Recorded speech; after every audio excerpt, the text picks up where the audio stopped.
Hi hello ನಮಸ್ತೆ welcome to ನಂದೋಸ್ life Kannada 32ನೇ ದಿನದ vlog. ಬೆಳಗ್ಗೆ ನಾನು ಟೀ ಮಾಡೋದ್ರ ಜೊತೆಗೇ ಸ್ಟಾರ್ಟ್ ಮಾಡ್ತಾಯಿದ್ದೀನಿ. ಸೊ ನನ್ನ ಹೋಟೆಲ್ ಕೆಲಸ ಎಲ್ಲ ಮುಗಿಸ್ಕೊಂಡು ಸ್ನಾನ ಮಾಡ್ಕೊಂಬಂದು ಆಮೇಲೆ ಕೆಲಸ ಸ್ಟಾರ್ಟ್ ಮಾಡಿದ್ದು 5 o'clockಗೆ ನೆನಪಾಯಿತು. ರಾತ್ರಿನೇ ಪಾತ್ರೆ ಉಜ್ಜಿದ್ರಿಂದ ಅಷ್ಟೊಂದು ನನಗೇನು ಕೆಲಸ ಇರಲಿಲ್ಲ.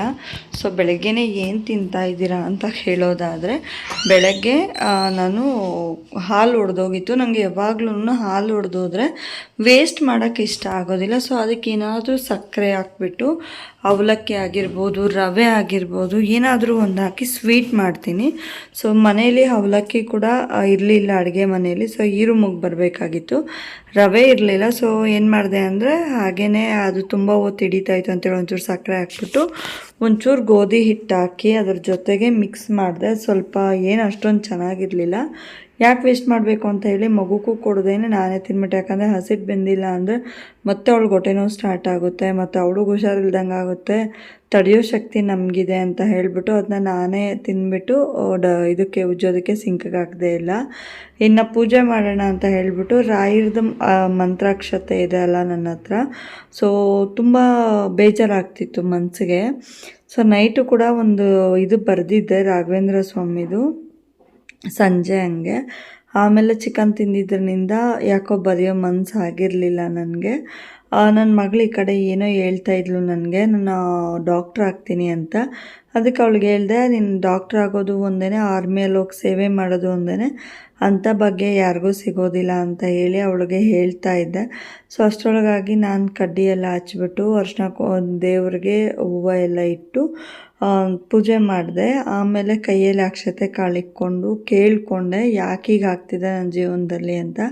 ಸೊ ನಾನು ಏನೇ ಮಾಡೋಕ್ಕೆ ಹೋದ್ರೆ ಕೂಡ ಯಾವುದ್ರಲ್ಲೂ ಕೂಡ ಸಕ್ಸಸ್ ಇಲ್ಲ. ಆ್ಯಂಡ್ ಇನ್ನೊಂದೇನಪ್ಪ ಅಂದರೆ, ಖುಷಿ ಪಡೋಷ್ಟ್ರೊಳಗಾಗಿ ಏನೋ ನನ್ನ ಕೆಲಸ ಆಗ್ತಿದೆ ಅಂತ ಹೇಳಿ ಖುಷಿ ಪಡೋಷ್ಟ್ರೊಳಗಾಗಿ ಮತ್ತಿನ್ನೇನೋ ಒಂದಾಗಿರುತ್ತೆ. ಸೊ ಏನು ಅದು ಅಂತ ನೀವು ಕೇಳೋದಾದರೆ, ಸೊ ಈ 1 ಮಂತ್ನಿಂದ ನನ್ನ ವೀಡಿಯೋಸ್ ಎಲ್ಲ ನೋಡೋಕ್ಕೋದ್ರೆ ಸ್ವಲ್ಪ ಓಕೆ ಅನ್ನಿಸ್ತಿತ್ತು. 900, 400, 200, 300 ಈ ಥರ ವ್ಯೂ ಬರ್ತಿತ್ತು. ಈಗ 2-3 ಡೇಸಿಂದ ತುಂಬಾ ಕಡಿಮೆ ವ್ಯೂ ಬರ್ತಾಯಿದೆ. ನನಗೆ ತುಂಬ ಬೇಜಾರಾಗ್ತಾಯಿತ್ತು. ಆ್ಯಂಡ್ ಅಳು ಕೂಡ ಬರ್ತಿತ್ತು ನನಗೆ. ಟೀ ಮಾಡಿಬಿಟ್ಟು ಟೀ ಕೊಟ್ಟೆ ಮನೆಗಿನವ್ರಿಗೆಲ್ಲರಿಗೂ. ಹೋಟೆಲ್ಗೆ ಮಾಡ್ಕೊಂಡಿಟ್ಟು ಫಸ್ಟ್ ಏನು ಮಾಡಿದೆ, ಗುರು ರಾಘವೇಂದ್ರಾಯ ನಮಃ ಅಂತ ಹೇಳಿ ಬರೆದುಬಿಟ್ಟು ಹೋಟೆಲ್ಗೆ ಹೊರಟೆ ನಾನು ಅಲ್ಲಿಂದ. ಆಮೇಲೆ ಮನೆಗೆ ಬಂದು ಅನ್ನ ಮಾಡಿದೆ. ಇವ್ರು ಯಜಮಾನ್ರು ಬಂದು ನನಗೆ ಮೊಟ್ಟೆ ಸಾಂಬಾರೇ ಬೇಕು ಅಂದರು, ಬಟ್ ನನಗಿಷ್ಟ ಆಗೋದಿಲ್ಲ. ಸೊ ಮೊಟ್ಟೆ ಸಾಂಬಾರಿಗೆ ಏನೆಲ್ಲ ಚಿಕನ್ ಮಸಾಲ ಹಾಕ್ತೀವಿ ಅದನ್ನೆಲ್ಲ ಹಾಕಿಬಿಟ್ಟು ಮೊಟ್ಟೆ ಎಲ್ಲ ಬೇಯಿಸಿ ಬಿಡಿಸಿಟ್ಕೊಂಡು ಅನ್ನನೂ ಮಾಡಿದ್ದಾಗಿತ್ತು. ಸೊ ಸಾಂಬಾರಿಗೆ ಅಂತೆಲ್ಲ ಹಾಕಿಟ್ಬಿಟ್ಟು ಒಂದೊಂದೇ ಕ್ಲೀನ್ ಮಾಡೋಕ್ಕೆ ಸ್ಟಾರ್ಟ್ ಮಾಡಿದೆ. ಸೊ ರೂಮೆಲ್ಲ ಒರೆಸ್ಬೇಕಾಗಿತ್ತಲ್ವ, ಫಸ್ಟು ಇದೆಲ್ಲ ಕ್ಲೀನ್ ಮಾಡಿಕೊಂಡು ಊಟ ಮಾಡಿಬಿಟ್ಟು 10 ನಿಮಿಷ ಸುಧಾರಿಸ್ಕೊಳೋಣ ಅಂತ ಹೋದೆ. ಸುಧಾರಿಸ್ಕೊಂಡು ಟೀ ಇಟ್ಬಿಟ್ಟು ಟೀ ಕುಡಿದು ಆಮೇಲೆ ಪಾತ್ರೆ ಉಜ್ಜೋದು, ರೂಮ್ ಕ್ಲೀನ್ ಮಾಡೋದು, ಆಚೆ ತೊಳೆಯೋದು, ಬಟ್ಟೆ ಒಗೆಯೋದು ಕೆಲಸ ಸ್ಟಾರ್ಟ್ ಮಾಡಿದ್ದು. ಸೊ ಇನ್ನೂ ಯಾರೆಲ್ಲ ನನ್ನ ಚಾನಲ್ನ ಸಬ್ಸ್ಕ್ರೈಬ್ ಮಾಡ್ಕೊಂಡಿಲ್ಲ, ಪ್ಲೀಸ್ ಸಬ್ಸ್ಕ್ರೈಬ್ ಮಾಡ್ಕೊಳ್ಳಿ. ಹಾಗೆ ಪಕ್ಕದಲ್ಲಿರೋ ಬೆಲ್ ಬಟನ್ನ ಕ್ಲಿಕ್ ಮಾಡಿ ನಾನು ಹಾಕೋಂಥ ವಿಡಿಯೋಸ್ ನಿಮಗೆ ಬರುತ್ತೆ. ಹಾಗೆ ಲೈಕ್ ಮಾಡೋದನ್ನ ಮರಿಬೇಡಿ.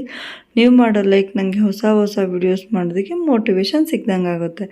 ಸೊ ಚಿಕ್ಕಮ್ಮಗೆ ಅಂತ ಸಾಂಬಾರು 2 ಮೊಟ್ಟೆ ಹಾಕಿ ಸಾಂಬಾರು ಎತ್ತಿಟ್ಕೊಂಡೆ. ಸೊ ಇಲ್ಲಿ ಪಾತ್ರೆ ಉಜ್ಜೋದಕ್ಕೆ ಅಂತ ಹೇಳಿ ರೆಡಿ ಮಾಡಿ ಪಾತ್ರೆ ಉಜ್ಜೋಕೆ ಕೂತ್ಕೊಂಡೆ.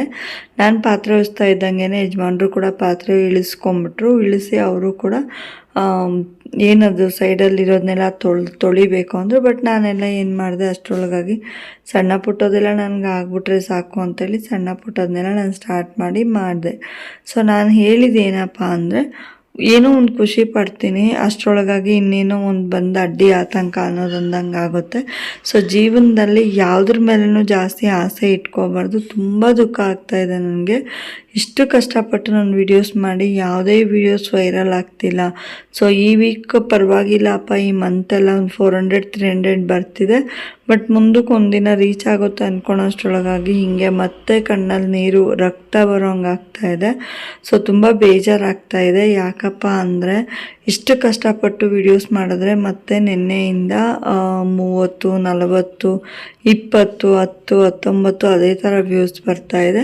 ನಾನು ಏನು ತಪ್ಪು ಮಾಡ್ತಾಯಿದ್ದೀನಿ ಅನ್ನೋದು ನನಗೆ ಗೊತ್ತಿಲ್ಲ. ನಿಮ್ಗೆ ಯಾರಿಗಾದರೂ ಗೊತ್ತಿದ್ರೆ ಕಾಮೆಂಟ್ ಮುಖಾಂತರ ತಿಳಿಸಿ, ಖಂಡಿತವಾಗ್ಲೂ ನಾನು ತಿದ್ಕೋತೀನಿ. ಸೊ ನಾನು ಮಾಡ್ತಾಯಿರೋ ಪರ್ಪೋಸ್ ನಿಮಗೆ ಗೊತ್ತಾಯಿದೆ, ಮಗಳ ಎಜುಕೇಷನ್ಗೆ. ಸೊ ಅವಳು ಚೆನ್ನಾಗಿ ಓದಬೇಕು, ಅವಳು ಒಳ್ಳೆ ಕಾಲ ಮೇಲೆ ನಿಂತ್ಕೊಬೇಕು, ನಂತರ ಆಗಬಾರ್ದು ಅವಳ ಲೈಫು ಅನ್ನೋದು ಒಂದು ನನ್ನ ಇಂಟೆನ್ಷನ್ನು. ಅದನ್ನು ನಾನು ತುಂಬ ಕಷ್ಟಪಟ್ಟು ಮಾಡ್ತಾಯಿದ್ದೀನಿ. ದಯವಿಟ್ಟು ಪೂರ್ತಿ ವೀಡಿಯೋಸ್ನ ನೋಡಿ ಸಪೋರ್ಟ್ ಮಾಡಿ. ಈಗ ಬನ್ನಿ, ಕಂಟಿನ್ಯೂ ಇರುತ್ತೆ ವ್ಲಾಗ್. ನಾನು ಹೀಗೆ ಕಂಟಿನ್ಯೂ ಮಾಡ್ತಾಯಿದ್ದೀನಿ.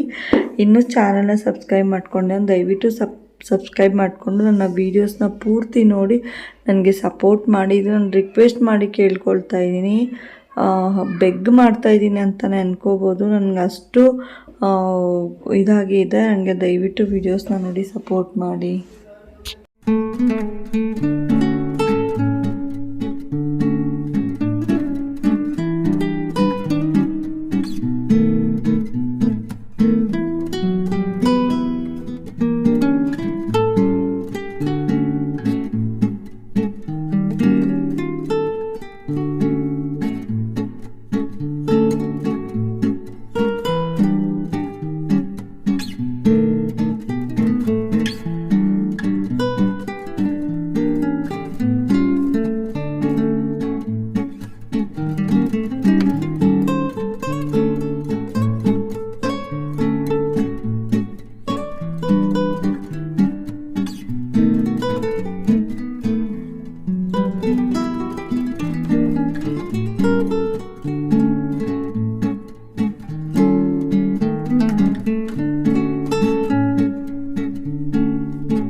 ಇಟ್ಟಿದ್ದೆ. ಮುದ್ದೆನ ತೊಳೆಸ್ಬಿಟ್ಟು ಅಮ್ಮಗೆ ಊಟ ಕೊಟ್ಬಿಟ್ಟು ಆಮೇಲೆ ಮಕ್ಕಳ ಜೊತೆ ಕುತ್ಕೊಂಡು ಊಟ ಮಾಡೋದಕ್ಕೆ ಅಂತ ಹೇಳಿ ಕೂತ್ಕೊಂಡೆ.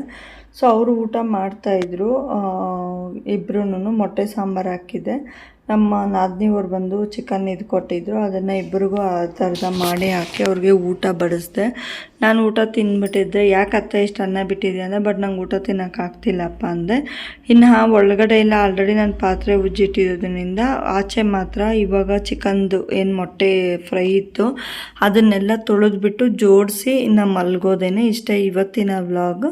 ಇನ್ನು ಯಾರೆಲ್ಲ ನನ್ನ ಚಾನಲ್ನ ಸಬ್ಸ್ಕ್ರೈಬ್ ಮಾಡ್ಕೊಂಡಿಲ್ಲ ಪ್ಲೀಸ್ ಸಬ್ಸ್ಕ್ರೈಬ್ ಮಾಡ್ಕೊಳ್ಳಿ. ಹಾಗೆ ಪಕ್ಕದಲ್ಲಿರೋ ಬೆಲ್ ಬಟನ್ನ ಕ್ಲಿಕ್ ಮಾಡಿ ನಾನು ಹಾಕೋಂಥ ವಿಡಿಯೋಸ್ ನಿಮಗೆ ಬರುತ್ತೆ. ಹಾಗೆ ಲೈಕ್ ಮಾಡೋದನ್ನ ಮರಿಬೇಡಿ. ನೀವು ಮಾಡೋ ಲೈಕ್ ನನಗೆ ಹೊಸ ವಿಡಿಯೋಸ್ ಮಾಡೋದಕ್ಕೆ ಮೋಟಿವೇಶನ್ ಸಿಕ್ದಂಗೆ ಆಗುತ್ತೆ. ದಯವಿಟ್ಟು ಪೂರ್ತಿ ವಿಡಿಯೋಸ್ನ ನೋಡಿ. ನಾನು ತುಂಬ ಕಷ್ಟಪಟ್ಟು ವಿಡಿಯೋಸ್ನ ಮಾಡ್ತಾಯಿದ್ದೀನಿ. ನನಗೆ ತುಂಬ ಬೇಜಾರಾಯಿತು. ತುಂಬ ಕಡಿಮೆ ವ್ಯೂ ಇದೆ. ನಾನು ಏನು ಮಾಡಿದ್ದೀನಿ ಅಂತಲೇ ಅರ್ಥ ಆಗ್ತಾಯಿಲ್ಲ. ಯಾರಿಗೆಲ್ಲ ನನ್ನ ಚಾನಲಲ್ಲಿ ಏನಾದರೂ ತೊಂದರೆ ಕಾಣಿಸ್ತಿದ್ರೆ ದಯವಿಟ್ಟು ಮೆಸೇಜ್ ಮಾಡಿ ಹೇಳಿ ನನಗೆ ಕಾಮೆಂಟ್ ಮುಖಾಂತರ. ಈ ಥರ ನಿಮ್ಮ ಚಾನಲಲ್ಲಿ ತೊಂದರೆ ಇದೆ, ಅದನ್ನ ಖಂಡಿತವಾಗ್ಲೂ ನಾನು ತಿದ್ಕೋತೀನಿ. ಸೊ ಪ್ಲೀಸ್ ಪ್ರತಿಯೊಬ್ಬರು ವೀಡಿಯೋಸ್ನ ನೋಡಿ ನನಗೆ ಸಪೋರ್ಟ್ ಮಾಡಿ ಅಂತ ನಾನು ಕೇಳ್ಕೊಳ್ತಾ ಇದ್ದೀನಿ. ನಾನು ರಿಕ್ವೆಸ್ಟ್ ಕೂಡ ಮಾಡ್ತಾಯಿದ್ದೀನಿ. ಸೊ ಆಚೆ ಪಾತ್ರೆ ಎಲ್ಲ ಉಜ್ಜಿದಾದ್ಮೇಲೆ ಒಳಗಡೆ ಜೋಡಿಸ್ತಾ ಇದ್ದೀನಿ. ಇಷ್ಟ ಇವತ್ತಿನ vlog. Thank you so much. Love you all. By.